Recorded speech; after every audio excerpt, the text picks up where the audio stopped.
We have made it, folks. Welcome back to the Chaos Ball Podcast, the last Chaos Ball Podcast before the 2024 MLB season kicks off. Technically, it's already kicked off. The Dodgers and Padres have started the season already in Korea, but season doesn't start for me and you listening to this until the 28th when the Mariners play the Red Sox in Seattle.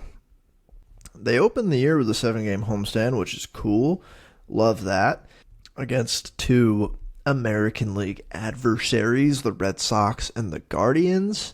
And they actually have, just looking at it right now, a really tough April. Like a pretty tough April, and I'll get into it a little bit later in the episode, but start of the season I feel like is crucial this year. But this is the Mariners preview. You saw that in the title. You clicked on this podcast to listen to it. Whether or not you listened to the other divisional preview podcast, this is obviously a little bit different. This is just on the Seattle Mariners, the baseball team that plays baseball in Seattle professionally. I don't know if y'all are aware. They have a baseball team up there. And while the divisional previews are fun, and I like doing them, and I hope any of you who listen to those enjoyed them. This Mariners preview and the season podcast in season, this is why I do it, man. The Seattle Mariners. This is why I'm here doing this podcast, for better or for worse.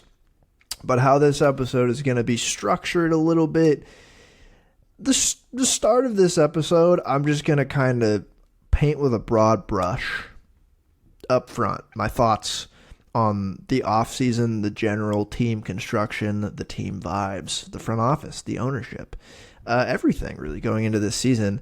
I'm going to talk about a little bit what I think are the keys to the season, and then I will get into more of kind of what I did with the other divisional preview podcast, focusing on the projected opening day lineup, the projected opening day rotation, the bullpen, and then get into the more nitty-gritty of the depth in this team, the prospects that might impact the team at a major league level this year, the team X factor, the current injuries, just all that. Probably going to be a fairly long one. I have a lot to say about this team, but up front, I generally think the offseason went well. It was a weird offseason. It started off terribly. Couldn't have started off worse. They missed the playoffs by a very narrow margin, and then Jerry says those things that he said and whips the fans up into a frenzy of fury.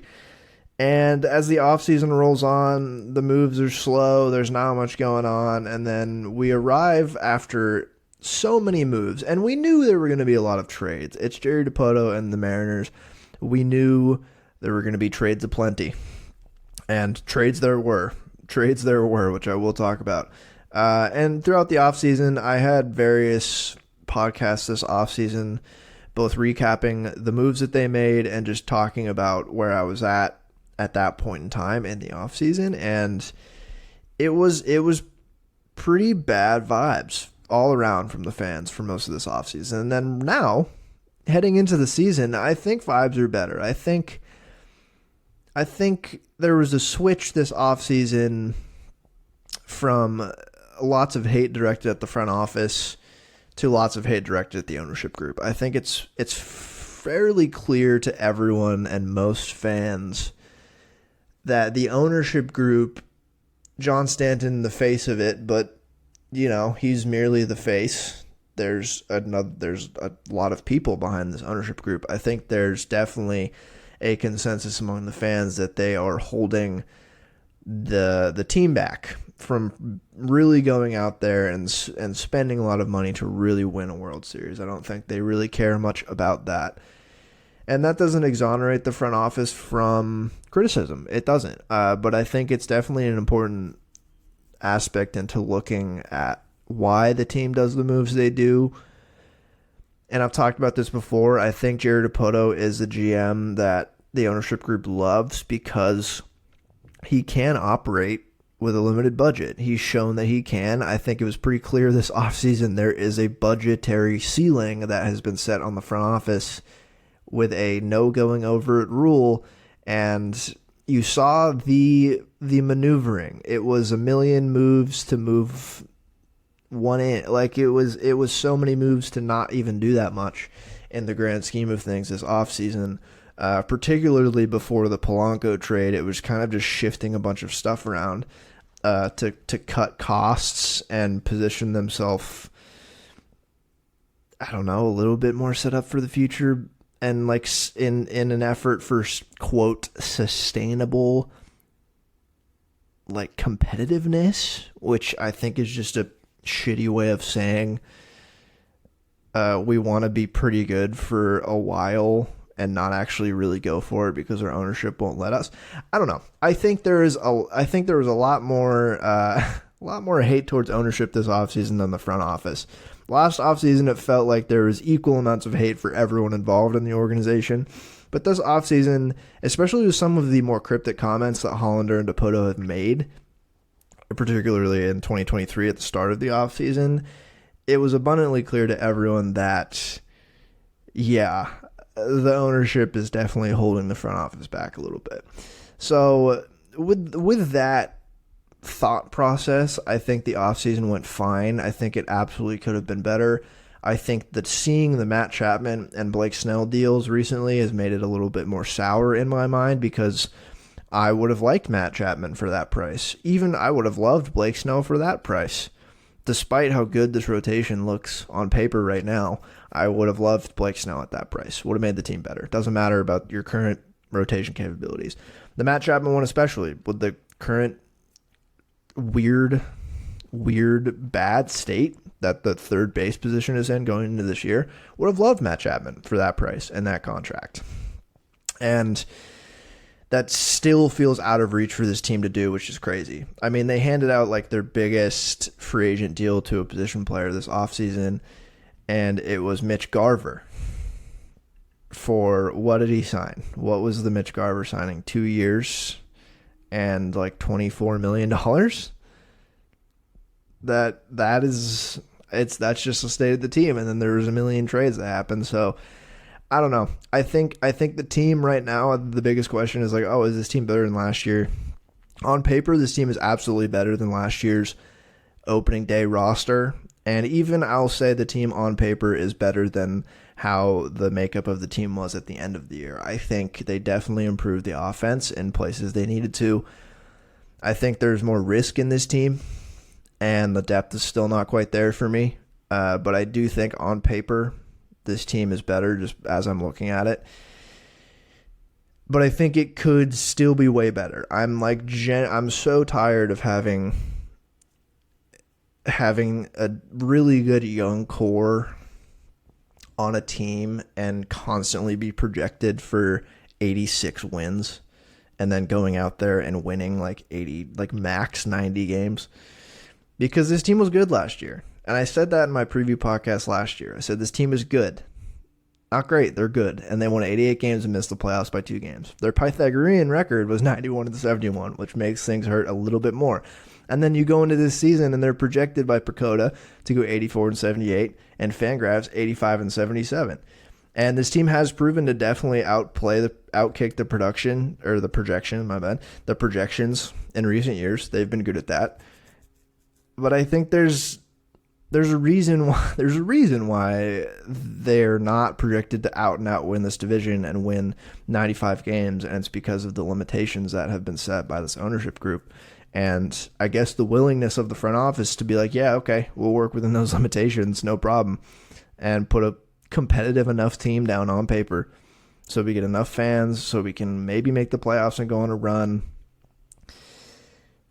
And it's fine. This team is good. I'm going into this year, I'm looking at it again, and I think this is a good team. I think this is a team that, again, can challenge for the division and challenge for the wild card.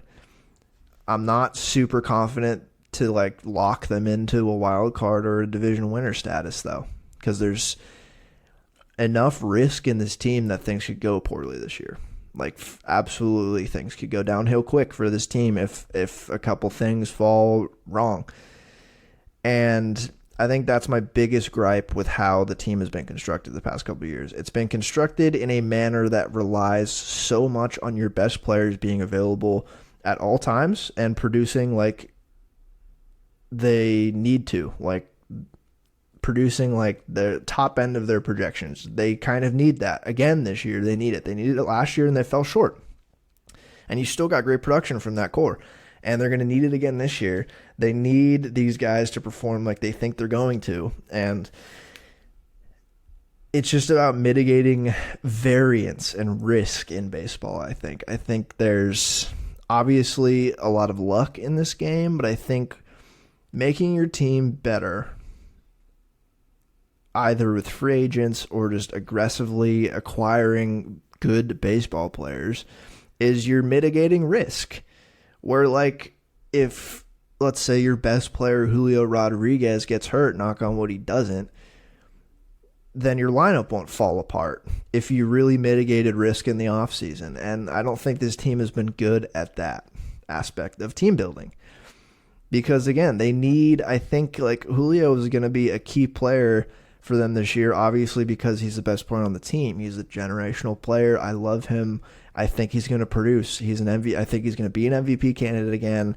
But it's like there should be more I'm confident in around him if he goes down, and I'm just not super confident, you know? So that's my gripe with this team, is they haven't done enough to limit the variance. Because I want the lower end of their bell curve to not be like an 80-win team. I want it to be like an 88-win team. Like, if things go poorly, I still want this team to win 86 games, and if they go perfect, like the front office has kind of set this team up, I want them to win 95 games. And if things go perfect, I think this team can absolutely win 95 games this year. But again, if things go poorly, I think there's a low floor with this team and a fairly high ceiling. And I want a team that I'm more confident that's going to win 90 games. And I'm just not. But I digress. I have talked a lot about the ownership and the front office this offseason. I don't want to dwell on my thoughts about them. I think they've put together a pretty good team. And how did they do it? How did they put together this good team? Well, through trades, of course. Listen, it's Jerry Dipoto. Of course he's going to make some trades. And trades he did make in chronological order. This offseason is an absolute trip. When you just look at where the team was when the offseason started and where it is now and the freaking turnover that this entire team went through, it is bonkers. It is absolutely bonkers because it's a Jerry Dipoto run team and no one is safe from getting traded. So I'm just going to list the trades here in chronological order.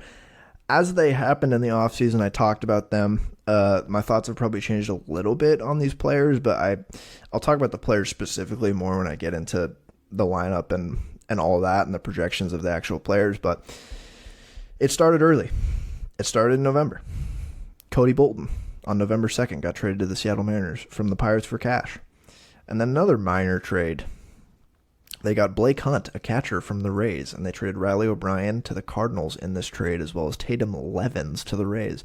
And then these two trades happened within a few days of each other. Luis Urias gets traded to the Seattle Mariners for Isaiah Campbell. And we're like, okay, cool. That Luis Urias, I love betting on him as a bounce back candidate, as a utility bounce back. And then 5 days later, Eugenio Suarez gets traded to the Diamondbacks for Sebi Zavala and Carlos Vargas, an absolute flamethrower wild card from the bullpen, and a backup catcher who I think is actually quite solid as a backup. And it was like, oh, okay, we're doing Luis Urias as a starting third baseman. All right. And then, the offseason rolls on. It's December. Jared gets on the horn with the Braves. He says, I don't want Jared Kelenic on my baseball team anymore. And he trades Jared Kelenic, Evan White, and Marco Gonzalez to the Braves for Jackson Kowar and Cole Phillips, both of those pitchers out for the year, which is interesting. And Jared Kelenic having an awful spring training for the Braves. That trade, again, could go down as an all-time L for both teams. You never know. But that was like kind of a salary dump / we don't want Jared Kelenic anymore. You get off of Evan White's contract and Marco Gonzalez's contract, and you give them a, pretty useful player in the squad in Jared Kelenic. And I still think this team would benefit from having Jared Kelenic on it, but with the addition of Luke Raley in a trade that this was the double trade day. We go to 2024. It is the 5th of January, and Jerry Dipoto trades Jose Caballero to the Rays for Luke Raley, who had a fantastic year last year. And then on the same day, trades Robbie Ray to the Giants for Mitch Haniger and Anthony Desclafani. And it's at this time I podcast, and I'm like, okay, love bringing back Mitch. I like getting Luke Raley. I can see that as, at the very least, a pretty useful platoon in the corner. Mitch Haniger had a terrible year last year. I don't think he's that bad. It's all about staying healthy for him. And then Desclafani is like, cool, that's like a swingman out of the bullpen. That's a mop-up guy, emergency starting pitcher, what have you. January 29th, Jerry Dipoto gets on the phone with the Twins. And he acquires Jorge Polanco, the man who has been, I swear the Mariners social team has had him mocked or photoshopped into a Mariners jersey for years now. He's finally a Mariner. It's been the trade that Jerry's wanted to make for years, and he finally acquires Jorge Polanco for Anthony Desclafani, Justin Topa, Gabriel Gonzalez, and Darren Bowen. And that, at the time, was like, that's the last big trade to happen. The next day he trades for Samad Taylor from the Royals, who is super intriguing, has had a good spring, and I'll talk about him a little bit later. And then February 3rd, he pulls out a random trade from his ass, which he often does. Jerry Dipoto calls the White Sox. He trades Zach DeLoach, who just didn't have a place on this roster, and Perlander Baroa he trades him to the White Sox for Gregory Santos, who is currently a little hurt. And again, I'll talk about him later. But at that time, I was like, oh, I love this. Big fan. I still like it. This is a good trade. And that's it. He traded Darren McCocken to the Marlins. I salute you. AAA King, one of the all-time pitching leaders in Comarini's history. And then recently, March 15th, he just traded for Nathaniel Garabitos, a relief pitcher from the Royals, for a player to be named later. And then he also just traded for a guy today as I'm recording this, and his name is Rough Corn, who is a relief pitcher, another minor trade. And that is the trades that he made this offseason. And it's like, okay, so many moves to arrive at, again, some good players. He dumped some salary for some decent guys. Did he need to? Maybe he needed to maneuver. But I don't think this team needed to get rid of Jared Kelenic in the manner that they did. I don't think they needed to get rid of Eugenio Suarez in the manner that they did, but yet they did it. They got off of Robbie Ray's contract too, astonishingly, and essentially just got turned that kind of into Jorge Polanco, which is absolutely an upgrade at second base from where they've been the past couple of years. And then he kind of caps off the trading offseason with the Gregory Santos trade, which I really like. It's a consensus, this is great. If Santos pitches this year, that'd be awesome. If he doesn't, that would suck. But I like this trade. He had a great year last year. It bolsters the back of the bullpen. It's funny, before that trade, I was talking about the state of the bullpen. I was like, oh, it's a little top heavy. And then that trade happened. I'm like, all right, I feel a lot better about the back of the bullpen now. It's a little bit less top heavy. Injuries going into the year withstanding, I think the bullpen's in good shape. But it's those trades coupled with the free agent signing of Mitch Garver, and they kind of needed a DH, and he also can play backup catcher. I loved this signing. It makes a ton of sense. Loved it at the time. Looking back, still love it. Big fan. And they signed Austin Voth to a major league deal, which I thought was a weird one. They made a lot of minor league signings, a lot of just depth AAA guys. And then recently they just signed Ryan Stanek Out of kind of necessity, break in case of emergency, we'll sign Ryan Stanek to the bullpen because we have injuries right now, and I think he's fine. And that's how you arrive at the team. You keep all your core guys from last year. The most astonishing thing to come out of this offseason is Emerson Hancock, Brian Wu, and Bryce Miller are all still on the team, which is kind of crazy to me, given where we started in this offseason. Where we started, it was like those guys. I'm pretty sure I said it on multiple occasions that you have to trade one of those guys this offseason. Like if you really want to, if you really want to go for it and upgrade this offense, you kind of have to trade those guys. And Jerry and co has managed to upgrade the offense going into the year without trading one of those guys. I still think, maybe at the deadline, they might need to be a little aggressive and still end up trading one of those guys. But as of right now, going into the year, I am happy that those three pitchers are still on the team because it gives the Mariners a projected rotation of nastiness. It gives them at worst, top 10 rotation in the game going into the year. I think this is a top 5 rotation at least. I think this can be the best rotation in baseball when it's all said and done in 2024. I love this rotation. Big fan. And that is just how this team was built this offseason. Now, where do we stand? It's, again, the computers are still saying mid-80s. Why? I still just think it's the depth is an issue here.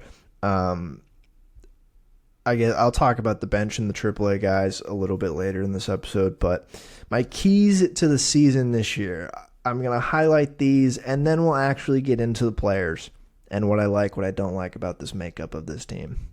The keys to the season, I think the biggest one is a strong April, and that's why I talked about the schedule, because this schedule is kind of brutal, and what has been missing from the last couple of years of Mariners baseball is a strong start. They had to, the past couple of years, the past 2 seasons, they've had to claw back into a wild card / division race like post All-Star break. They've done it the past 2 years. They went on huge hot streaks late in the year to get back to relevancy after just kind of kicking the can around being a middling 500 mediocre team until the All-Star break. And then all of a sudden it's bam, it's you win 15 games in a row. Julio has the greatest 4-game stretch in the history of baseball at the plate. And all of a sudden you're back in it. They need a strong April. They need to be a good team out of the gate. And I think they can. I think if any team is built to have kind of an opposite year the past couple of years than they've had in terms of starting the year hot maybe and then tapering off later because of injuries, it's this team. I think there's a lot more risk of that happening, but I think they're built to start the year well. You're entering the year, everyone's healthy in the lineup. The bullpen, definitely a little banged up, but all your starters are healthy. They're poised to have a pretty healthy squad to start the year, and I think they need to have a huge April. I think they need to come out of the gate as a serious baseball team and be like, we're here, we're trying to win the division. I don't want to go through 3 months of being 2 games above 500, 2 games below 500, doing that for 3 months straight. I don't want it again. It's awful because all year last year and even the year before, it was like, we know this team's better. We know there's another gear. And then they do eventually hit that. And in 2022, it was just enough to make the playoffs. Last year, it was not enough to make the playoffs. If they have a good April last year and then go on a tear later in the year, they might win the division. It could be like literally the difference in September if they have a really good April. And the schedule's tough. They start with the Red Sox and the Guardians, then they play the Brewers, the Blue Jays, the Cubs, the Reds, the Rockies as a nice respite there, and then they end the month with Rangers, D-backs, and start a series with the Braves going into May. That is a very tough schedule. That is a really, really tough April for this squad. And I think April is just going to be key. I think April is going to be huge for them. I want to see them start the month and win. I don't know. What was it? In 2019, they started 13-2. Do that again. Or 2021, they did that. Do that again. Why not? Just do it. Have a good April. That's one of my big keys. Another big one is just health.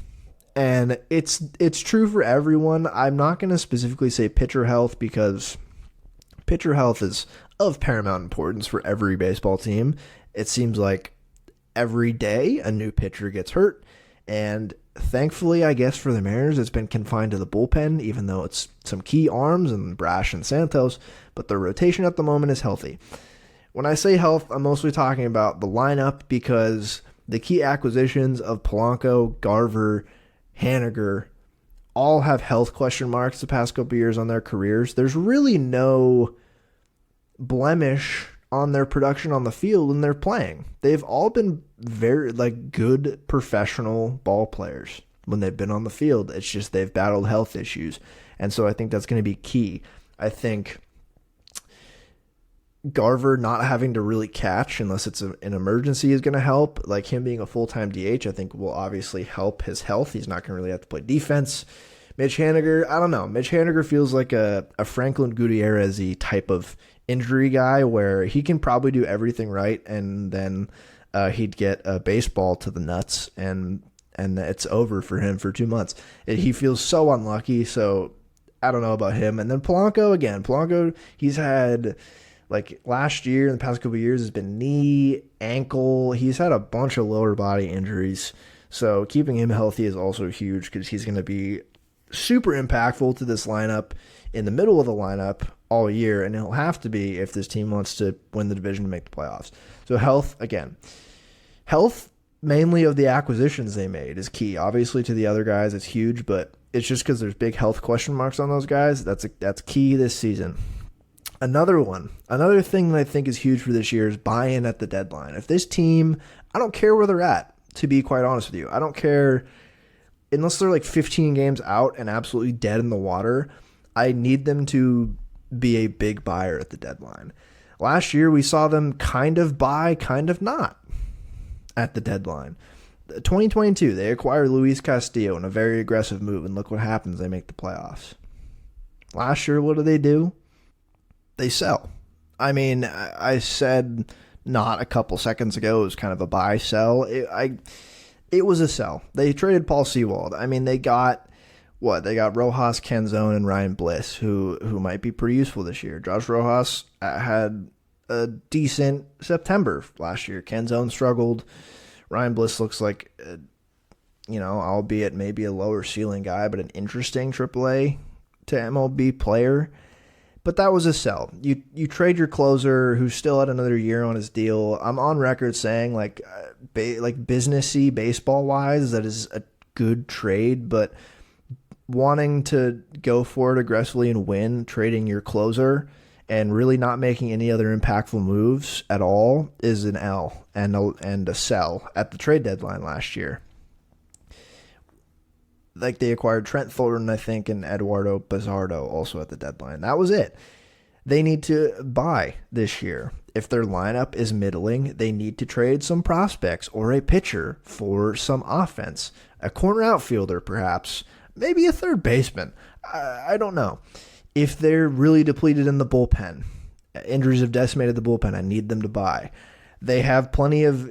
Now the prospects are better graded by a lot of systems than last year. I talked about last year how their farm system was decimated. They just had so many guys that were outside the top 100 that I thought could have made it in this year, and a few of them have. They have plenty of good prospects to trade. They have a decent amount of pitching at the major league level to trade.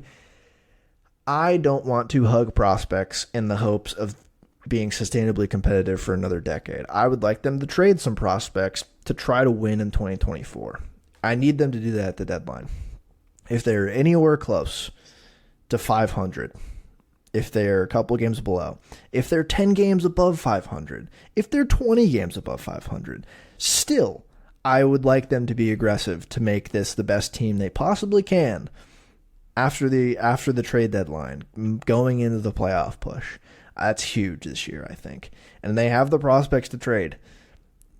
Don't trade all of them, but there's plenty. There's plenty to trade from. And then my last key, and I'll talk about this, I guess, more specifically when I'm talking about the players in a second, but Julio. Julio is the key. Julio is my X factor. Julio is the key to this team. Like I mentioned earlier, the risk variance of this team is still quite high, and it's the lineup, while it is better than last year entering the year, I think, and a little bit more balanced, it's still Julio's offense, and I think it still is going to live and die by Julio. It wasn't that surprising that he kind of had a he was very emblematic of the team last year. He had a sophomore slump type of year until he went on one of the best stretches I've ever seen. He had the four game hit streak, and then basically August and September he was absurd. He was absurdly good. And look at what the team did when he started to play like an out-and-out MVP top 10 player in the league. They picked up around him. And when he was rocking like a 700 OPS going into the All-Star break, where were the Mariners? They were like 500. They were an average team. Julio is the single most impactful player to the Seattle Mariners. He was last year. He's going to be this year. They're going to need him to have a good start. The hot April goes along, or I guess not hot April, just having a strong opening to the year is a little bit dependent on Julio because of how they've built this lineup. If he comes out of the gate firing, which I think he will, I feel like he's extra motivated to do that this year. That would be so good for this team, and I think the team would rally around him and also have a hot start. Those are my keys, overarching, my keys to the season. Strong April, health of the acquisitions, buy-in at the deadline, being a buyer at the trade deadline, and then Julio. Julio being probably the biggest key to the Mariners' success this year than anyone else. And I'm confident that he can be that dude, but I think it's going to start with a strong opening to the season. I think he needs it. I think the Mariners need it. I think the fans need it. Not to put that much on the guy, but again, it's this front office and ownership that have placed so much responsibility on this 23-year-old man, and he probably has the talent to do it, just a lot of pressure. And the episode's not over. That's my broad brush. Those are my thoughts. I'm going to cut it off at around 30 minutes, and now I'm going to probably talk about the players on this team for about an hour straight, so buckle up for that. I'm going to break it down with the opening day projected lineup. This is all according to Roster Resource on Fangraphs. The opening day lineup projection, the opening day rotation and bullpen projections, the projected opening day bench, and then some AAA impact players who might be up and down throughout the year, and then some noteworthy prospects who are below AAA level who could have an impact on the 2024 Seattle Mariners. So without further ado, I will get into it. Let's take ourselves to Fangraphs Roster Resource, and I will just read you their projected opening day lineup for the Seattle Mariners. They've got J.P. Crawford hitting leadoff at shortstop, Julio Rodriguez hitting second center field, Jorge Polanco at second base batting third. In the cleanup spot, Mitch Garver at DH, Kyle Rowley follows him at catcher, Mitch Haniger in right field, Dominic Canzone hitting seventh in left field, starting on opening day, according to Fangraphs. Ty France at first base and Josh Rojas at third base. I don't disagree with this lineup, although I don't think Dom Canzone is going to be the starter on opening day. I think it's going to be Luke Raley. Luke Raley's had a very tough spring, but I guess I should say right now, if you aren't familiar with my game, I don't really watch spring training, nor do I care much about what happens in spring training. Now, I think spring training is good for a couple things. I think it's good to see, like, oh, are your pitchers working on something? Are they working on a new pitch? What does their velocity look like? And then, like, on the hitting side, did they make any tweaks to their swing? And, like, are they hitting the ball hard? Like, I don't really care much about their OPS in spring training. Something that's interesting to me is Young-Ho Lee of the Giants. He hit a ball 110 miles an hour early on in spring training, and that was something I can take away because it's like, okay, we know he has at least the capability to hit a ball that hard. There were big questions about that. And, like, in spring training for the Mariners, it's like Luis Urias has had a really good spring training. Luke Raley's had an awful spring training. I'm not really letting that affect my opinions on them going into the season at all because it's spring training. You got to take these stats with a grain of salt. I tweeted out today synopsis. I just tweeted with no context today that Cooper Hummel put up a almost 1,100 OPS in spring training last year. He had 40 at bats. He had 4 home runs, 1 triple, 2 doubles, 9 RBIs, 4 stolen bases. He slashed 275, 420, 675 last year. Cooper Hummel, remember him? Yeah. Did that translate to the season? No, not at all. Spring training, largely, I don't care about. It also I work a full-time job, and it's usually during the daytime, and it's very hard to watch those games a lot, so I don't watch much spring training. I watch some highlights here and there. I tap in to make sure that, Luis Castillo is still throwing hard, and he is, so that's good. And really, that is about what I take away from spring training. So I do think Luke Raley's probably going to end up starting in left field on opening day. I doubt they're going to give that to Canzone. I think they'd be correct in doing that. Otherwise, I think this lineup is pretty much set. I mean, if they'd be facing Brian Bayo or Pivetta.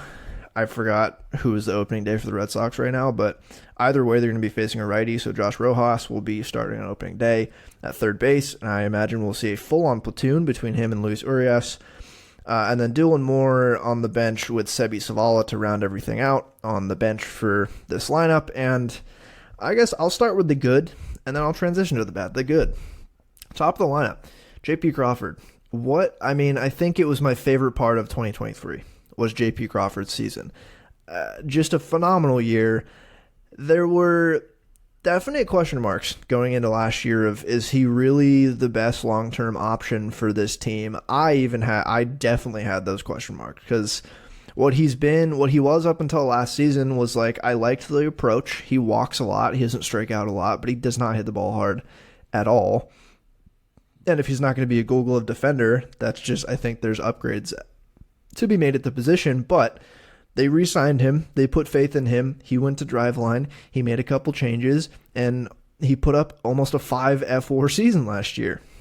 He hit for a tremendous amount more power. It was pretty simple what he did.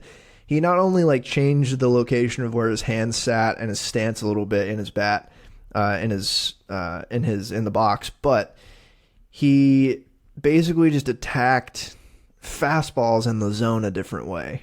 He really just kind of kept his approach because his approach was already really good. He's a pretty selective hitter. He's a really good eye, and his walk rate not only rose again this year, his strikeout rate also rose, but that came with almost 100 points of isolated power this season. He just kind of was waiting until he got a fastball in the middle of the plate and then destroyed it to right field. I think all but 2 of his home runs were to right field, and the other 2 were center field, just barely. Just a phenomenal year. The metrics on defense do not like him, but eye test wise, I like him on defense. He was very durable.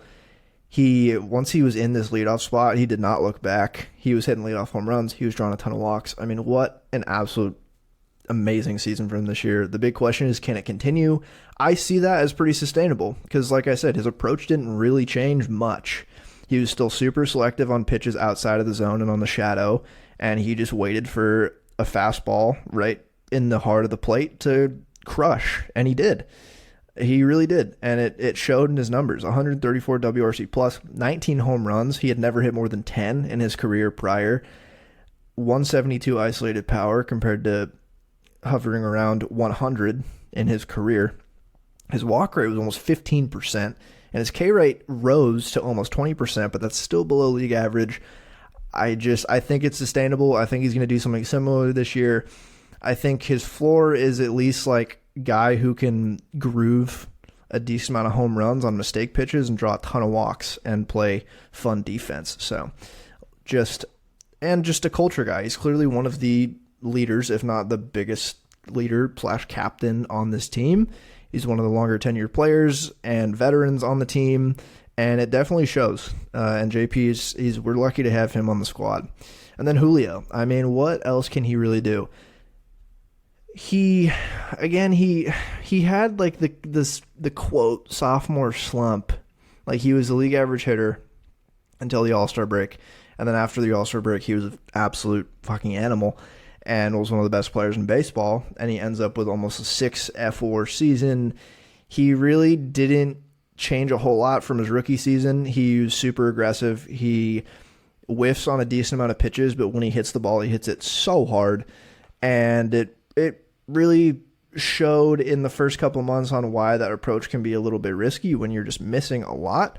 But then once he kind of dialed it in later in the year, you couldn't throw him anything in the zone or he'd hit it 110 miles an hour, and he sprays it all over the park.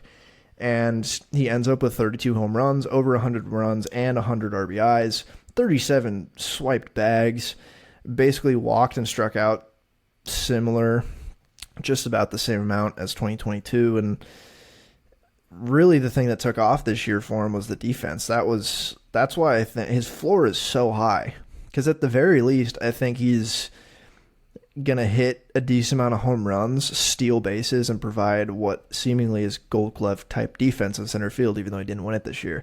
It's crazy how far he's come. Coming up as a prospect, there were never questions about the bat. It was like, this guy's a corner outfielder. He changed his body up a little bit, showed in his rookie year he can play center field, and then last year he was like, no, I can't just play center field.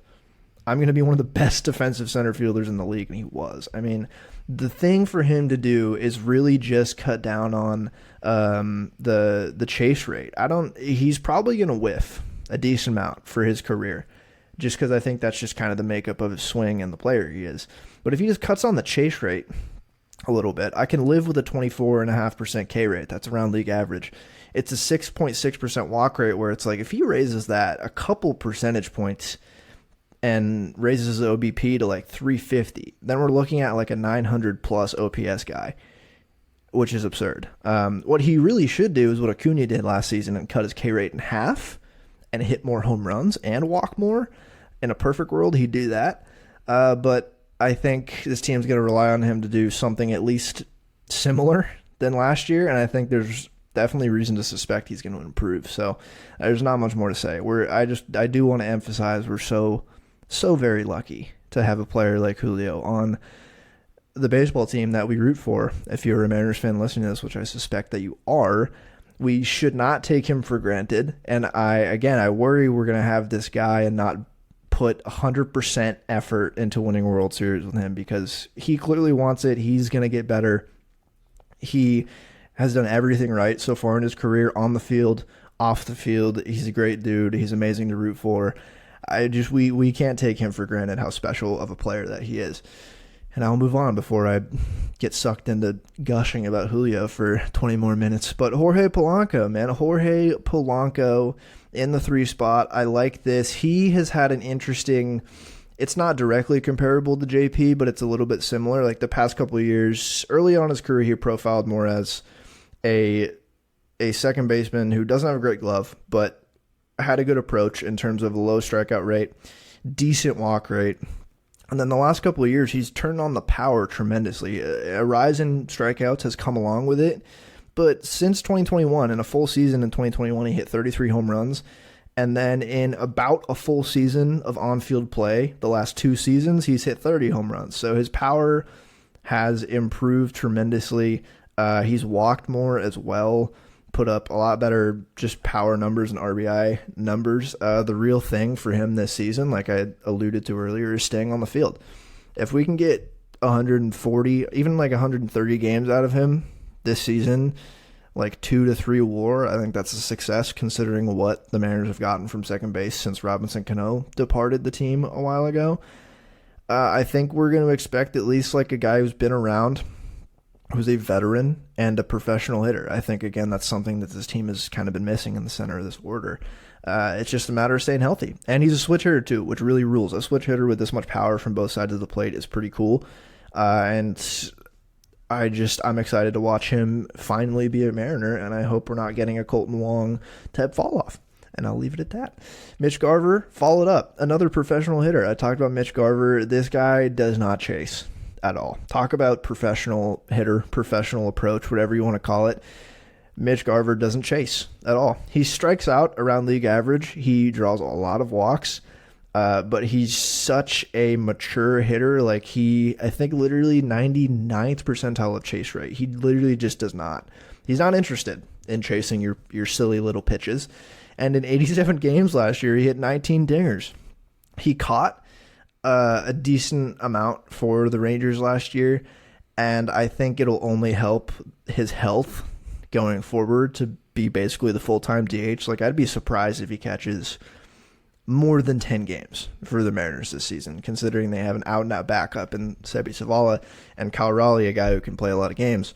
So him being a full-time DH, I think is best case for him. It's best case for the Mariners. That means like there will be probably less cycling of the DH spot like we've seen since Nelson Cruz left. And it's just going to be super valuable to have this guy just right in the middle of the lineup. It adds to the balance. It gives you another guy like JP who can just work the count, get on base, and he also provides a good amount of power upside. I mean, he was a starting DH for the World Series winners last year. He was so good for that team. So same with Polanco. We'll just need him to stay on the field. And then after him in this lineup, it's Cal Raleigh. And this top five is really solid. I like the top five. JP, Julio, Polanco, Garver, and Raleigh. Because you get Cal Raleigh to knock in Mitch Garver after he's just drawn an 8-pitch walk. I mean, Cal has been just doing similar to what Julio and what we've seen from our pitchers and all these guys who've come up through the system who are still on the team. It's like they've done everything you could ask for. This is year 4 for Cal. He has only improved every season he's played. He just looks like a guy who's going to hit 30 home runs and provide really good defense behind the plate. And he's going to strike out, but he is somewhat of a traditional catcher, although he switch hits, but he's kind of a traditional guy. He's going to walk a little bit more than league average. He'll strike out a lot, but he'll hit a lot of home runs. And he's a really good pitch framer. Was really good last season throwing runners out, like surprisingly good at that. Not a good blocker, but that's okay. That's like after framing and pop time and throwing guys out, I don't really care if you're a good blocker or not. Maybe he'll improve in that area of his game this year, but I think he's a top 10 catcher at least. I think this season he can cement himself as a top 5 catcher. He's super valuable asset to the team and catches his pitching staff, one of the best pitching staffs in the game, very well. And now after this is where it gets a little dicey. Mitch Haniger. And for the sake of this, I'm just going to assume Luke Raley's a starter in left field.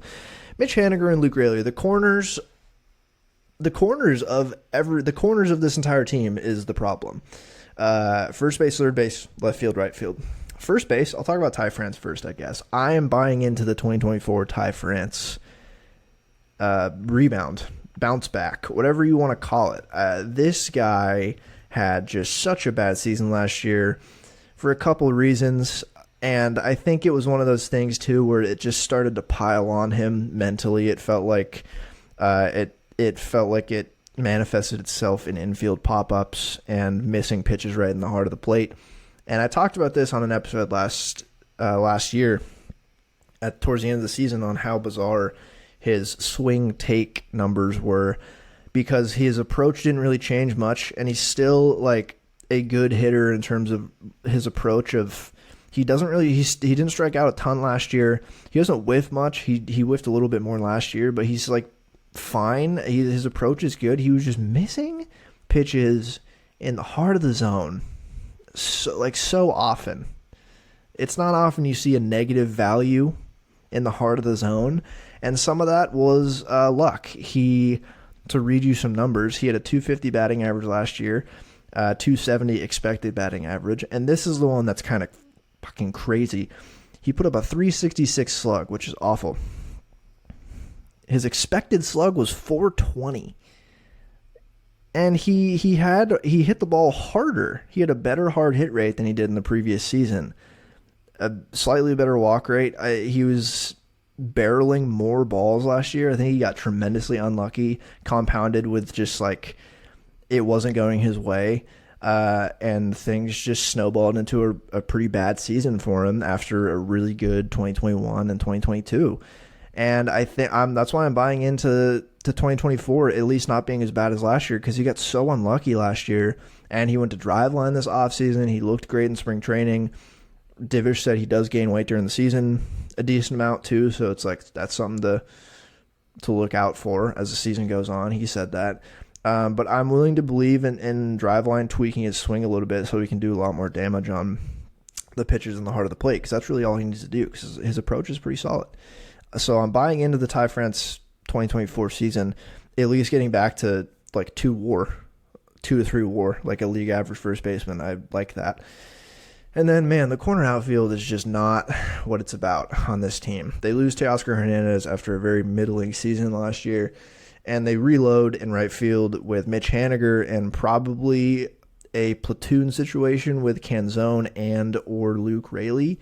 I think Luke Raley might play some first base this year and probably DH a little bit. Canzone will probably DH a little bit too, because his fielding was a travesty in the short sample we saw last year. It was ugly out there. He looked like an uncoordinated corner outfielder. It was real bad. It was giving Jesse Winker vibes sometimes when I saw a fly ball head Dom's way. But Mitch Haniger, awful year last year. He was not healthy, and when he was healthy, it was terrible. He's looked really good in spring. The stats have been good, but the swing has just looked like his swing. Like, it just looked like Mitch Haniger's swing, and I think that was missing from last season and 2022 when he was hurt as well. So I think best case scenario is he gets back to, again, kind of what Ty France. If he can put up 2 WAR in right field, just get back to basically league average production, that is what we want. I think he's going to be better than last season, and it's another one where he just needs to stay on the field. I think he's better than 73 WRC plus like he was in 60 games last year. It's just he's got to stay on the field, and I think at worst he'll platoon, and hopefully he can just mash lefties. And then Canzone and Luke Raley. I'll start with Canzone. I like his swing a lot. He's got a lot of torque. And the scout grades, he's got, like, his best grade is 60 grade raw power. So there's some power to tap into there. The sample isn't big enough for me to really be like, I don't like form a concrete prediction on his 2024, but I think at worst he's going to be a fine platoon option to crush right-handed pitching. I think that's what he should at least aim for this year. Because I don't know if he's going to be better than that in his career, to be honest with you. I'd rather he was like the 4th or 5th outfielder on this team rather than competing for a starting spot. But this is the reality that we're in. I think it depends on what we see from Luke Raley, because I'd believe we'd probably see Canzone Haniger as a more of a platoon in right field. And then, as I said, Canzone was so bad in the field, I imagine if Mitch Garver gets a rest, Canzone will be the DH. Luke Raley, one of the offseason acquisitions, like I talked about for Jose Caballero, he had a tremendous year, like a true breakout year last year. I think he, the opposite of Ty France, got pretty lucky on his batted balls last year. So I don't think he's like 30% better than league average at the plate. I hope he is. I don't think he is.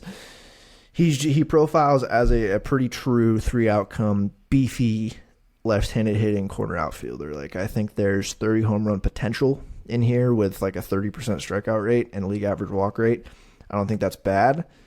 Not the greatest ballpark to try to do that in. Not the worst ballpark, I should say. Home runs are fine in Seattle. It's like a little bit less than league average park factor for home runs. I don't know. I think he can capture the starting left field spot.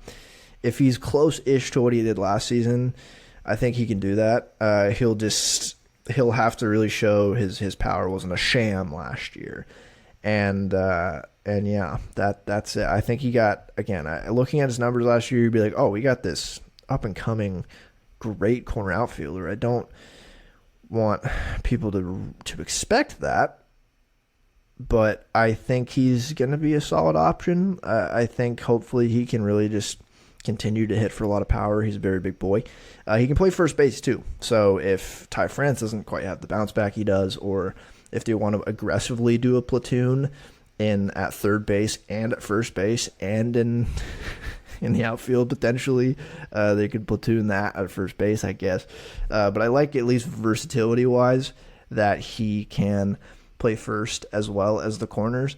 And then also he can steal some bags too, I should mention. He stole 14 bags last year in 118 games. So hopefully double-digit steals again this year, 10 to 15 to 20, depending on how many games he plays. And I hope he can be a decent starting left fielder. And then the bench, Sebi Zavala. Third base. I've talked about third base. The platoon of Urias Rojas. Josh Rojas, sure. Major league ball player. I think he's going to sport a 720 OPS and play third base and maybe some second base and be fine.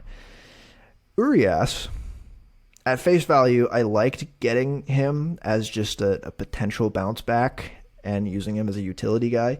Not super thrilled about him playing half his time at third base like he might this year. And he's had a bizarre spring training. Like, reports came out a couple weeks ago that he hurt his throwing shoulder and he couldn't throw to first base.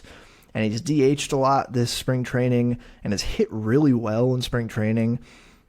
So the verdict's kind of still out. He's had a bizarre spring because if he can't play third base, he doesn't have a spot on this team. He has a minor league option, which is something that's at least useful, just in case he needs to go down and DH for the Rainiers while rehabbing his shoulder or something. If he can't throw to first, then Josh Rojas is the starting third baseman with a Dylan Moore platoon. Right? I guess I'm not thrilled about third base at all. And I'll move on. I'm just not thrilled about that. I hope Urias can throw to first base. That's all I'll say. Because hitting-wise, it's intriguing. The upside is intriguing, at the very least. He's just been hurt the past couple of years, but he profiles as a hit toolsy second base, third base, just infielder who can hit for good average and has fine speed and play three positions decent. And he did that fairly well in 2021 and 2022, and then last year he was super hurt. At the end of 2022, he was super hurt. So hopefully he can just stay healthy, but he's already not healthy, so who knows. And then the bench, the two other bench guys are Sebi Zavala and Dylan Moore, according to Fangraphs. Dylan Moore, he is out of minor league options, which is something to note. So he'll definitely start on opening day on the bench. Hopefully he can be the Dylan Moore we know and love and play the outfield and shortstop and third base if he needs to, and be a league average hitter. Hopefully his 2022 was great. That was best case scenario for Dylan Moore, I think. Hopefully he can kind of do that. He was a weird year last year. He was hurt too a lot. It's just if it goes awry and they want to call up a Ryan Bliss or Sam Haggerty or Brian Anderson even, or Samad Taylor, if they want to call up any of those guys, he'd have to be DFA'd. I don't know if anyone would pick him up if he's really stinking it up, but that's just something to note. He's out of options. And then the last bench guy is Sebi Zavala, acquired in the Eugenio trade. Like mentioned earlier, Sebi Zavala doesn't offer me anything at the plate at all, but is a pretty good framer and actually a really good blocker. Not a great guy at throwing guys out, but I think he'll be a pretty stable defensive backup catcher option, which is good to have to catch a good pitching staff like this. I think that's a good thing to prioritize for this team. Whereas Tom Murphy didn't look amazing when he came back behind the plate last year, but was good at hitting. Sebi Zavala is probably going to be the opposite. I think he's going to be a good backup catcher for this pitching staff, and I think that's all you can really ask from him in 2024. And that's the lineup. I mean, again, like I mentioned earlier, it's a lot more balanced on paper last year. It's just about staying healthy. I'm not thrilled with third base or the corner outfields. Those are clear positions that they could upgrade at the deadline, hopefully, if they want to. First base is big wild card with Ty France, but JP, Julio, Polanco, Garver, Raleigh as your 1 through 5, I think is pretty solid if they can stay healthy most of the year. I think Julio is going to have a monster year this season. I'd just like to see him take some more walks and chase a little less, but that's getting a little nitpicky on our superstar. So, and then in terms of The AAA impact to this lineup, potentially. You got guys in AAA like Cade Marlowe we saw a little bit of last year. Sam Haggerty still on the team. Taylor Trammell, I'm completely out on him as a ball player at this point. Too many opportunities have been squandered. And then a couple new guys. Samad Taylor, who they traded for this offseason, who had a great spring. He can play second base and the outfield. He is at the very least an intriguing player. And then Ryan Bliss, who they got in that Diamondbacks trade mentioned earlier, another second baseman, infield prospect, like 45 future value, like potentially just kind of a league average to utility platoon bat. Both of those guys, as well as Cade Marlowe and then Jonathan Clase, a prospect who's slowly risen through the ranks that most people probably know about at this point.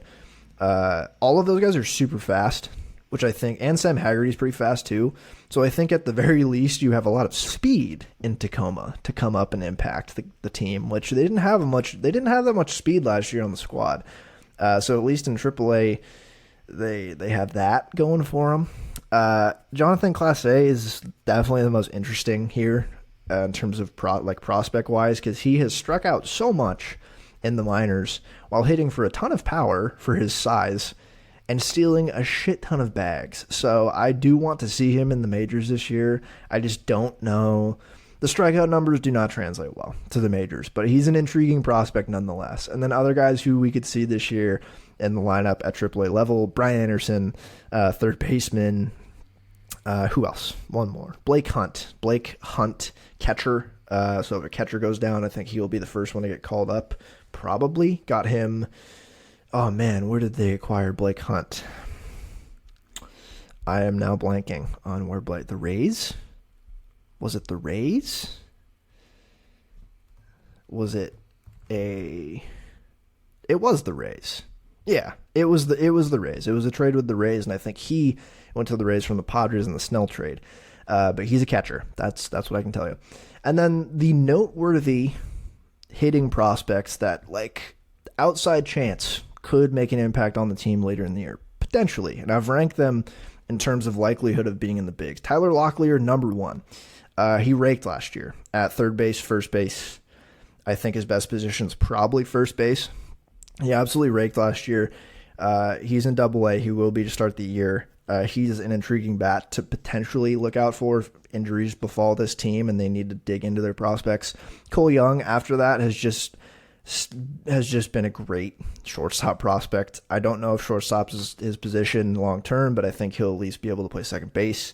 Harry Ford, after that, still catcher, verdict's out on if he can be a catcher, but he's so athletic and has a great swing and a lot of power. He could be up on the team this year, maybe.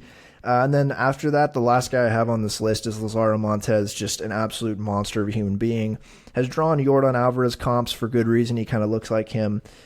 Is he going to be on the team this year? I don't know. Again, it's a big power strikeout type of guy that is just such a risk at the major league level, but I would like to see him hit dingers at the major league level. That'd be cool.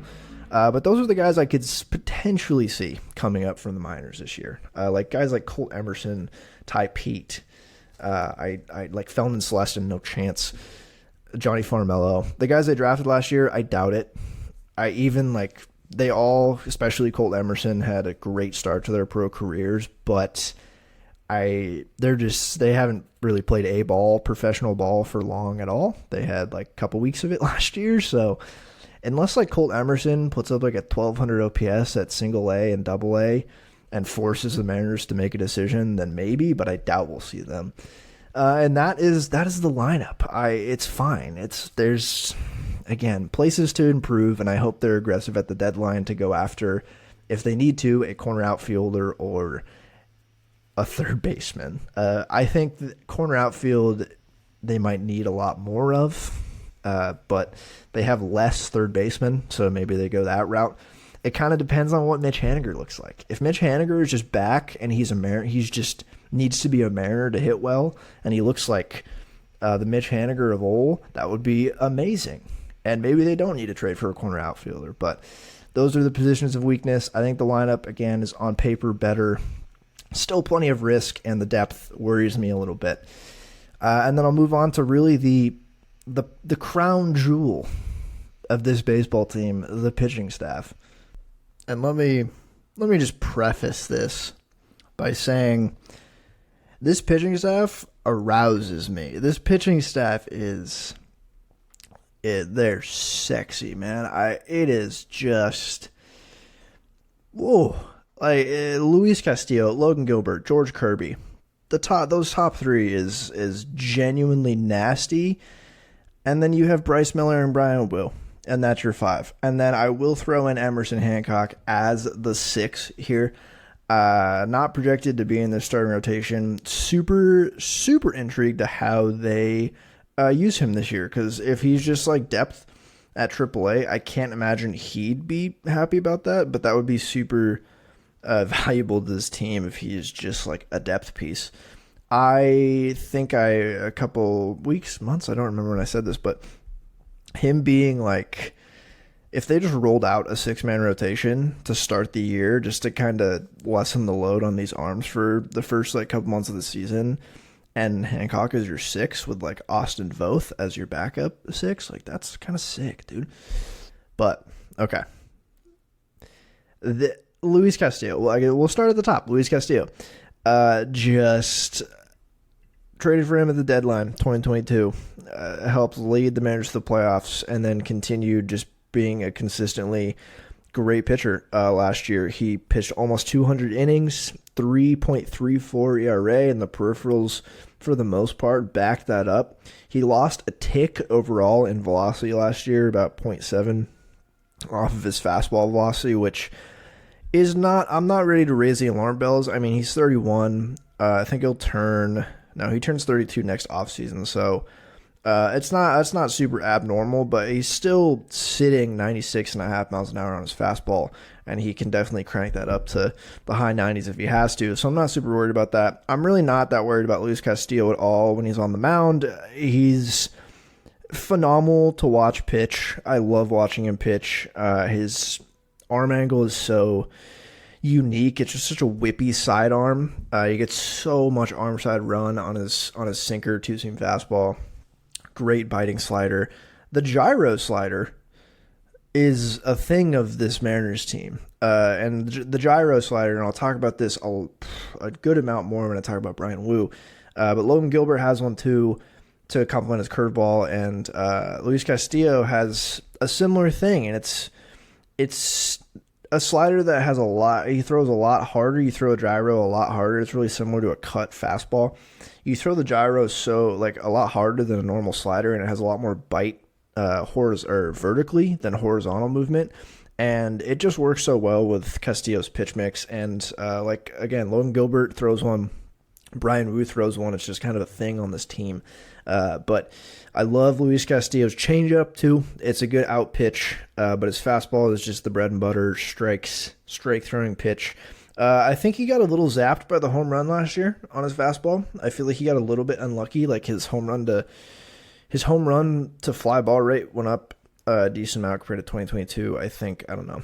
That was a little bit luck. I think he definitely had some starts last year where the command was lacking, and I think that's just going to happen with a guy like Luis Castillo and the makeup of the pitcher that he is. Like, he's going to have some, we saw last year, he'll have some games where he'll walk 3 or 4 guys and strike out like 9.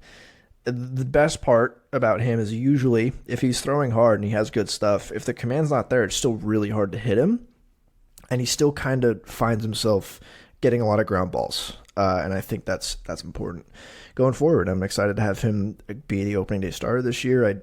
It's really just health with him. He just needs to stay healthy. And the past 3 years, he's been pretty damn healthy for a pitcher. It's just like it appear in this day and age in baseball, it doesn't really appear to matter what your track record is of health. Any pitcher at any time can go down and be out for the year, and it's ever increasingly more likely. I mean, we're seeing Garrett Cole is going to be out for a month or 2, maybe more. And he's been the most durable pitcher in baseball for 6-7 years now. It's kind of scary to think about, but I think it's not like when I project Luis Castillo, I'm projecting him like he's going to pitch the whole season, and I hope he will.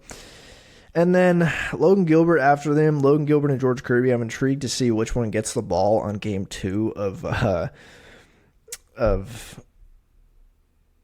the opening series against the Red Sox, because I feel like they're not similar pitchers, but they're similar in their output. Like I can see, I don't know, they're good at different things. Let's just go by Fangraphs. Logan Gilbert. I love Logan Gilbert. This is year 4 for Logan Gilbert. I think he's in like the Super 2 arbitration, which I don't want to get into right now, but I think year 4, he has gotten better since his rookie year. I think last season, his raw numbers didn't look quite as good as the year prior, but his peripherals looked much better than the year before, or at least his expected ERA did, and his K numbers jumped up a little bit last year. He walked a lot less guys last year, and he was super durable like the year prior, 190 innings. That's the thing of those 3 guys, was last season they were not only really good, they were super durable. I talked about not taking Julio Rodriguez for granted. We should not take these 3 guys for granted, and that was what was so painful about last year, is your 3 best pitchers, who are top 25 pitchers in the league, all pitched healthy, complete seasons. And you missed out on the playoffs. But it's like, that's something we can't take for granted. These guys were in the rotation week in, week out, giving you an opportunity to win the game every time they took the mound. That's something you can't take for granted in this day and age of pitchers' elbows exploding constantly. But Logan, I love him. Just such a vertical approach. He's such a tall pitcher who gets elite extension too, which means he releases the ball super close to home plate. So he doesn't throw the hardest, but his 96 fastball is from a 6'6" high release point and like elite extension. It's like a 99, 100 mile an hour fastball. It gets up on you. Got a lot of ride. And again, gyro slider works really well on it. Last year he unveiled his splitter, which was a phenomenal pitch. Beautiful to mix in with his stuff, because his fastball, he gets so behind his four-seam fastball. He gets so much ride on it because he's so behind it when he releases it. And the splitter works perfectly. The splitter is a perfect pitch to play off that fastball, because the splitter is such a vertical down pitch. And it's great to play off that fastball. And his slider and curveball are not chump pitches. Those are also really useful. So I think, again, we're going to see a good year from Logan Gilbert. We can expect really, really good stuff. And then George Kirby is just a unicorn. Is a unicorn pitcher. I love him. I love watching George Kirby pitch. His disdain for throwing balls is something I admire. I admire to care about something as much as George Kirby cares about throwing strikes. Historic year last year. In the minors, in college, we knew about this. The Mariners knew about this. The guy doesn't walk people. And last year it was historic. He had a less than 1 walks per 9, 0.9 walks per 9 last year, which is absurd, especially in today's game where guys are throwing more wild and walking a lot more guys. George Kirby says, no, absolutely not. I don't walk guys. It's somewhat of a double-edged sword here, for sure, because there's inherently more risk to a guy like this, because just a guy who wants to throw so many strikes, there's inherently more home run risk, just because you're going to live with your fastball in the zone a lot more, and that generally leads to more home runs rather than chases outside of the zone. But George Kirby is so elite at throwing strikes in the shadow, which is on the edges of the zone for strikes. He doesn't leave much over the plate. He's got such elite command. I think he could buck the trend of, like, it's harder to project those guys, because George Kirby could get super unlucky and have a lot of guys sit on his fastball in the zone and hit a lot of home runs and put up like a 4 ERA this season. Like, that could potentially happen, because it's harder to project a guy who doesn't get a lot of whiffs. Like, he's not an elite K guy. He only struck out, 8.1 per 9 last year. That's 23-ish%, which is not an elite K rate. But it comes with a 2.5% walk rate, as well as, like, you just look at where he throws these pitches. It's not a fluke. He's throwing them where he wants, and the velocity and the stuff and the pitch shape is so good that I think he is just such a unique pitcher. I'm not quite as worried about him getting super unlucky with batted balls. because he's just so elite. He dots it up wherever he wants. Like, his curveball really came along last year. His fastball was up a tick from his rookie year. And the best reoccurring pitch every week I saw in, I don't know if I want to say the majors, but maybe close, for this baseball team, though, for the Mariners, was that front door two-seamer to left-handed hitters. He pulled that out every game, and it was so nasty. His knuckleball last year too was absurd. I hope he throws a knuckleball like a week this year just to kind of mix it up. He's also working on a splitter.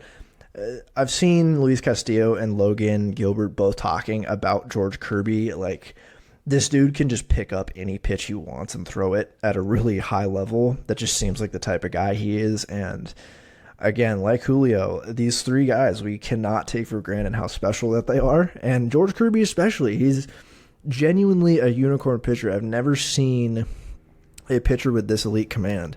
It's Greg Maddux who can throw a 99 mile an hour fastball at times. He sits 96, he can throw it 99. Like, it's elite. I'm really excited to see if he improves at all this year. Like, if he just keeps getting better.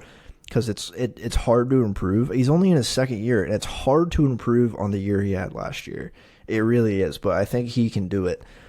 And he's not going to walk guys. I think he walked multiple batters like twice in a game last year or something like that. When he's walking multiple batters in a game, it's like, oh my God, is something wrong? That's how good of a pitcher he is. Those three guys, those three alone, give you a top 10 rotation in baseball. Honestly, doesn't matter who the last two are. But then you have Bryce Miller and Brian Wu. Both y'all are probably familiar with. Came up last year and impressed. They had pretty rookie seasons last year. They came from the middle of the season. They looked really good out of the break. The league they got more data on them. They figured them out a little bit. And by the end of the year, you look at their stats and it's like league average. But you take the highs and you ride them out into this year. And Bryce Miller, the easiest comp for Bryce Miller is Logan Gilbert. He, similarly to Gilbert, throws that fastball, has such a high release point, and throws that fastball with so much backspin that it rises through the zone. And Bryce Miller's fastball is one of the best spin rate fastballs in the league. Super unique pitch. And he's also working on a splitter, and it looks nasty. The splitters he's thrown in spring training have been awesome. And it's the same with Logan. It plays so well off the backspin fastball, that splitter, I think it's going to be a crucial pitch for him this year. I think he's going to have a sweeper slider to go along with it this year to really take another step. But I'm perfectly fine with him being at the back of this rotation and working on stuff still. But that fastball and the splitter will likely get him a long way this year. And I'm super, super hyped to watch a full season of him pitch. I'm just excited. And then Brian Wu, I waffle back and forth on who I think is going to have a better career because they're different pitchers, but they both seem to have super high ceilings, and the Mariners have done such good work with these guys. Brian Wu, I don't know. Brian Wu, I feel like his athletic delivery, I feel like he's going to be a better pitcher than Bryce Miller. But I'm not going to promise that. Brian Wu, super impressive season last year coming up, especially the circumstances. I mean, he took him out of Cal Poly in like the 6th or 7th round a few years ago, and he was hurt. He had Tommy John surgery at the time, and I think they really loved just his stuff, particularly his fastball. His fastball is a potentially elite fastball in Major League Baseball for interesting reasons, because it is, and I talked about this. Who did I talk about this about? I don't remember, but in one of my previews, I'm really blanking. I talked about the concept of a low release point rising fastball through the zone and how special that can be. And Brian Wu has that. He has a super athletic delivery, but his release is pretty low to the ground compared to average. It's like, look at Bryce Miller and Logan Gilbert, and they're super high on the clock release point. And then look at like Luis Castillo and Brian Wu. They're a lot closer to a sidearm release. They're not quite sidearm, but it's a low release point. And his fastball is not particularly elite in terms of the spin. It's not particularly elite in terms of the velocity. He throws it like 90 596, and he can definitely touch the upper 90s, but like a lot of guys can do that in the league now. What makes it special is the shape. And I've talked about this. The shape is special because it's coming in at such a low release point and entering the zone with so much ride. It just sneaks up on pitchers and gets past them and has such a unique vertical break on it compared to a lot of fastballs. That's how special it is. And he throws it really hard. To really get a sense of this and like the impact on a low release fastball and like what like induced vertical break can be, if you look at a fastball that's not particularly elite in spin or stuff, it can be elite if you have a unique release point like this. I implore you to go look up how Joe Ryan throws baseballs, particularly his fastball. His fastball is really good and performs as one of the better run value fastballs in the league. And it's very similar to Brian Woo's. If you watch their deliveries, they're really similar. And it's the low release point, rise through the zone that makes it good. And Brian Wu throws that fastball harder than Joe Ryan. Joe Ryan only throws his fastball like 93, 94. And you look at that and it's like, that's not a good fastball, but it is because of the pitch shape. And Brian Wu's is really similar, except he throws it harder. And he also, similar to Logan, not quite as much, but he gets good extension too. So the perceived velocity is definitely harder than like 95 where he sits. I love Brian Wu. The big boogeyman for him this season is left-handed hitters. He got crushed by them last year. And his cutter it's a cutter on Fangraphs, kind of. But it's a slider on Baseball Savant. So I think it's a gyro slider. I think he said it's a gyro slider and not a cutter. So I just talked about this. Similar to the cutter. So if he throws it hard, it has not very much horizontal movement, but it breaks late. And that is the cutter gyro slider is the pitch that right-handed hitters should be trying to throw down and into lefty bats to get them out. I think that pitch is going to be his crucial pitch this year because his fastball is going to be great. And he threw a changeup last year. That could be a valuable pitch against left-handed pitchers too, but I think the cutter gyro slider thing that he throws could be a really good out pitch against lefties. He just can't leave it up in the zone. That's the big thing. It's like no matter how good the pitch is, you can't really leave it up in the zone. It kind of has to be low out of the zone to get lefties out or to get them to whiff. And he's going to have to figure that out this year because that is the only thing from last season that was really bad was left-handed hitters. They slugged like 700 against him or something crazy.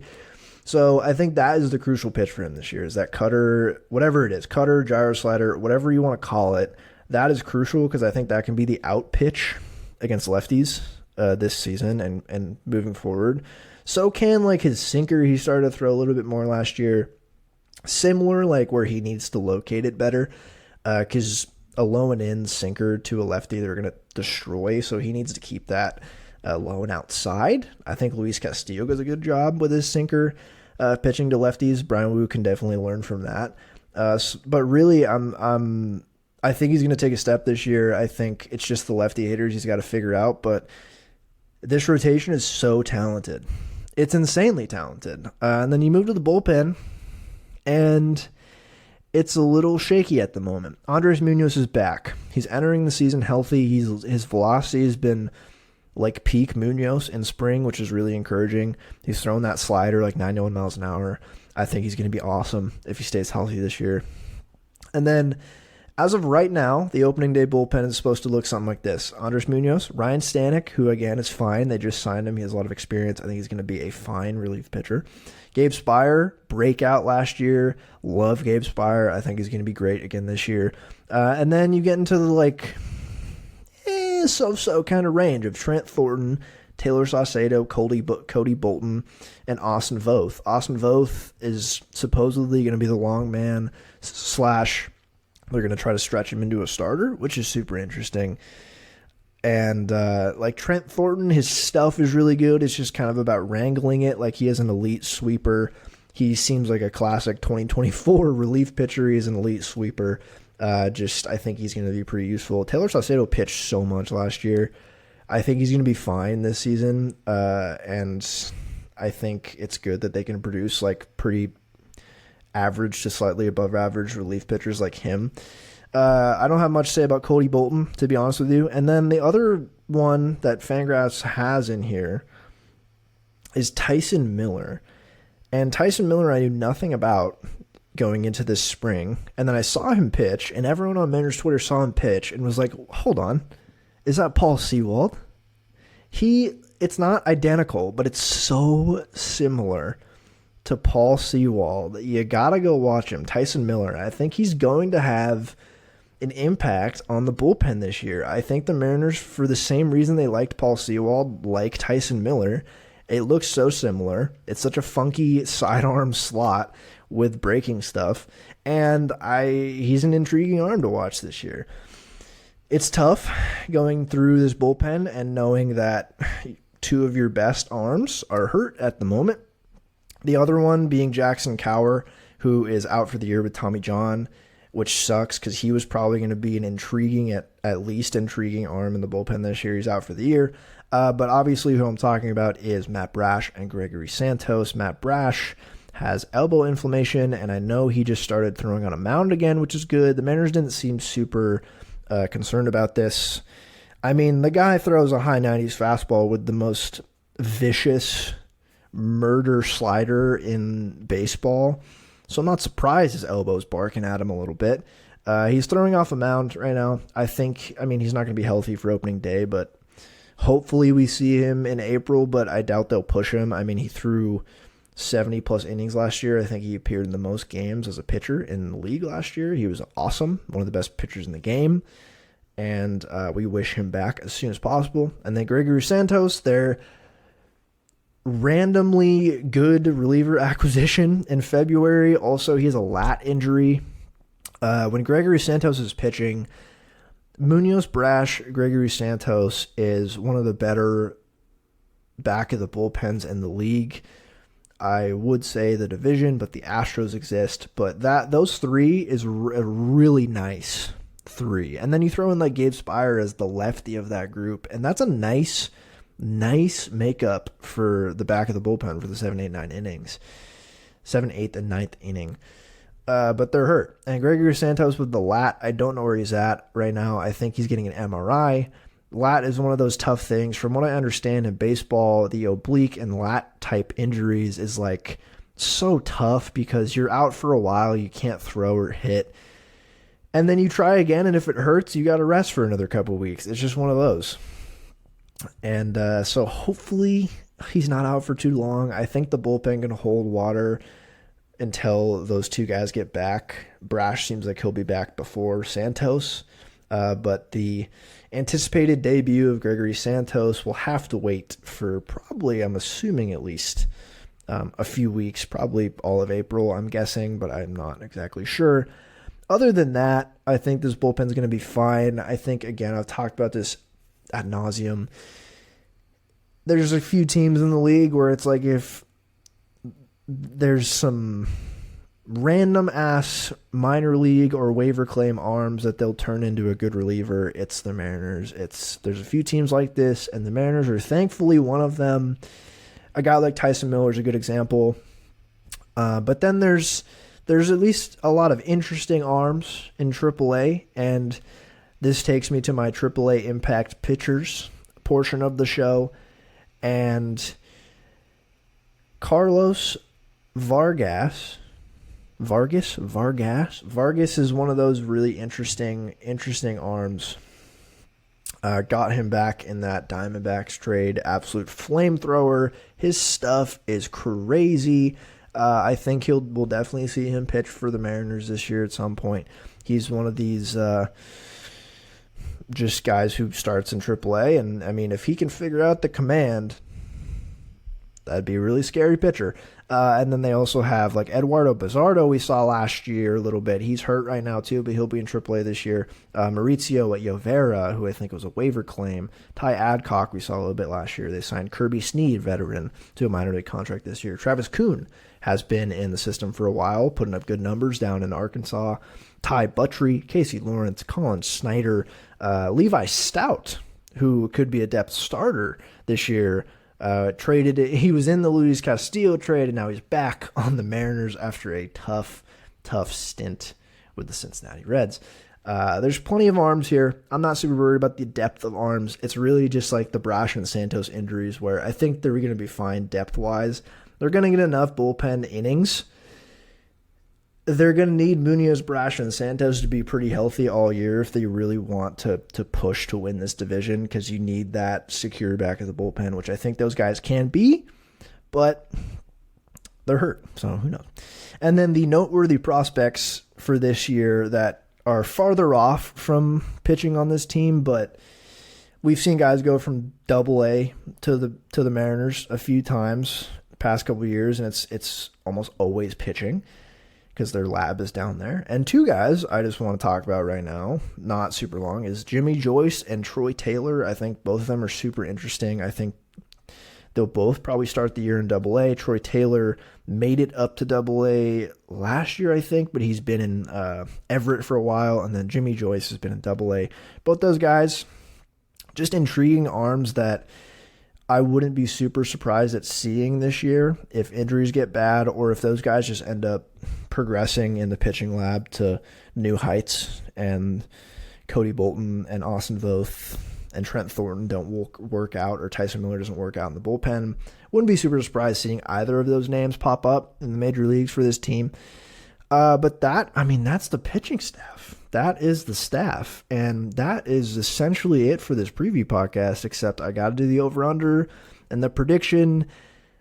And I got to go back to my AL West tab to see what their over-under is. Their over-under is 87.5. I'm going to just blindly take the over in hopes that they win more than 87 games. I think there's more than 87 wins in here. But I think it's injuries. It really is injuries. It's if Mitch Garver and Jorge Polanco and Julio J.P. Cal all play 130 plus games, I think, and the pitching staff stays fairly healthy like they did last year, I think they win 90 games. Again, similar like they have done the past couple of years. I think there's a 95-win team in here. I also think there's like a 78-win team in here. The depth concerns me in the lineup. The depth really does concern me. And a couple injuries to this pitching staff can happen to any team in baseball at a moment's notice, and things could go awry. I like the depth of Emerson Hancock, but are we forgetting that Darren McCocken, Tacoma Rangers legend, is no longer on the team as a depth starter? I mean, how's that going to impact the team this year? The Darren McCocken factor. I don't know.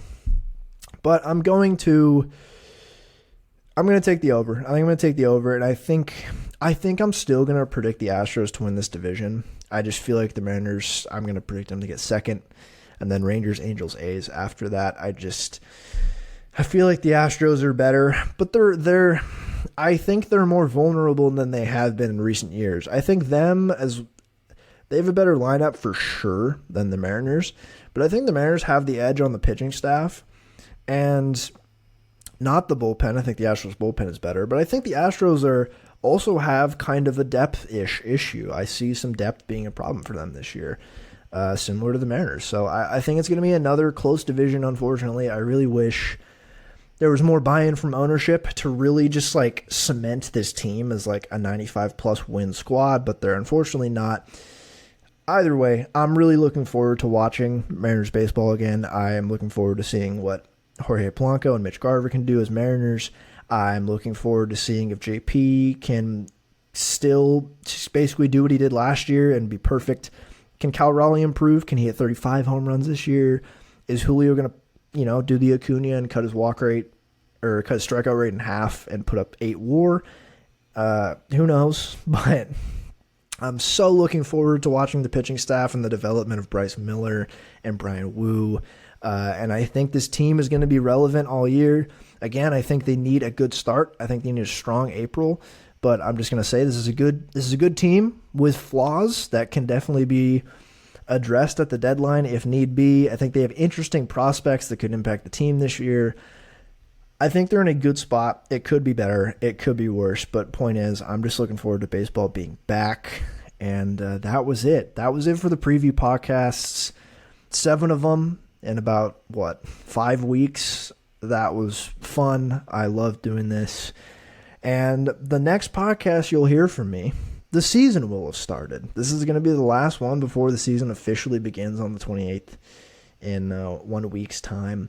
And I'm so excited. And thank you for listening, and strap in, because I will be podcasting all year talking about the Seattle Mariners. But I'll leave you at that. Thank you so much for listening to this episode, to any of the other previews, and look out for, regular podcasts about the Seattle Mariners during the season. But thank you for listening. Have a good rest of the week leading up to opening day, and one last go Mariners before the season begins. Thanks, everyone.